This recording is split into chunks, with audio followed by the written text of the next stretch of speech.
Permits aren't that scary. Stay tuned. That's right, you heard me. Permits aren't that scary. Um, it's definitely a very scary topic. There can be scary things that happen, but that's basically if um, you don't follow the rules. And a lot of people have a misconception that the rules are just there to um, gain the city some money. I've actually done a little post about this before in the past, and because it's a very it's an important subject for us here. I have what's called a building code inspection number, a BCIN. I took an exam for that in order for me to stamp my own drawings to go to permit.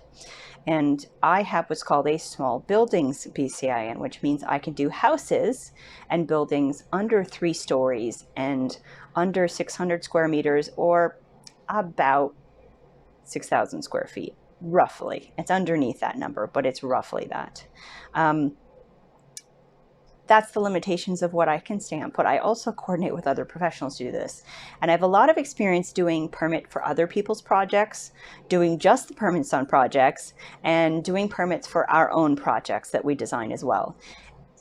And I've also dealt with when things go wrong. So helping people with a stop work order or an order to comply they get from the city. That means you didn't get a permit and someone sees something wrong and the inspector comes in and either tells you to stop, which is the stop work order, or simply tells you you can continue but you need a permit. In either case, you need to get a permit now. And there's also a fine associated with both these things. That's the scary part, but you know what the great part is? If you get a permit, none of those things happen. Everything goes to the city. And as I touched on earlier, some people think it's just a money grab.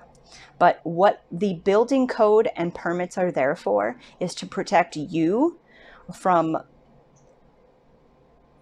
anyone who's constructing a space that isn't safely or properly constructed. So there's literally nothing to protect you if you get a contractor, and they might mean well, that decides to, and this has come up with other professionals, that decides to remove a structural wall. Oh, well, I know, I can just put this beam in here and I know how it goes. I don't need to go structural engineer staff. We don't need a permit. But he may know what he's doing, but the scary part to us professionals is you have no protection in that case. If something goes wrong, there's no chain of responsibility for you. If you got a permit for that and you hired an engineer, if something went wrong, that's on the engineer's shoulders, and on the city, there's recourse for you to take. And there's things that are protecting you. Now, he may not have considered some things, like maybe the fittings in the basement aren't appropriate. And if we'd hired an engineer, he would have known that and he would have done that. And the scary part of things like not doing it structurally isn't that your house is necessarily going to fall in immediately.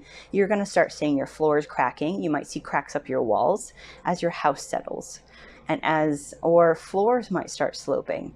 These are things that happen. They don't happen necessarily overnight. They'll happen over a while. So it might seem fine when someone initially constructs it. That's the scary stuff. Getting permits aren't scary. The city is very easy to talk to, and I know I'm a little bit biased. I'm a little bit different in that you can, in the city of Toronto, you can email your submissions in. I don't do that. I usually almost always go into the city to submit my permits, applications, and permit drawings. That's because I build a great relationship with the people at the desk there. And you know what? They're there to answer questions. I've had other professionals be terrified of me asking the desk questions about their project because they were doing something they weren't supposed to, and they were asking about a permit, or they were planning something they were afraid the city was going to know about. You know what? They don't keep records of who talked to them. They don't keep records of what you asked about. I laugh because I find it very amusing, but I know it's a valid fear. It's a fear that they're going to come after you in 3 months because you talked to them about a permit and they don't see a permit on file. Trust me, guys, they're way too busy to do things like that. And if you also think about it in another way, it doesn't make sense for them to discourage people asking questions. They are very open to answering any questions, even if it's a stupid question, even if it's a hypothetical question. You can go in and ask. If you've started some work and you didn't know if you got a permit, or if your contractor does, he says you don't need a permit, and you want to go in and ask, go in and ask. You don't even need to give them your address to ask if the work needs needs a permit, but even if you do, they don't have recourse. It's not someone at the desk who's going to do something. It's a building inspector. And that usually doesn't happen from I've never heard of the person at the desk reporting you. In most cases, they just want to make sure you're asking questions, because if you come away with that and realize you needed a permit and your contractor didn't get one, now you can deal with it. And most likely you have the information to tell them you need to get a permit right now. So that's a little bit about why permits aren't so scary. As I highlighted, they're there for your safety. They're there for the safety of you and your family. They're there to protect you. If we do things without considering, the building code is a minimum safety and health standard for certain things. Yes, great construction, as we've seen highlighted from many great professionals, is above and beyond the building code. But that's just made so if you're doing your own work, or if someone else is doing the work, that it is to a minimum standard to make sure it's safe and healthy for you.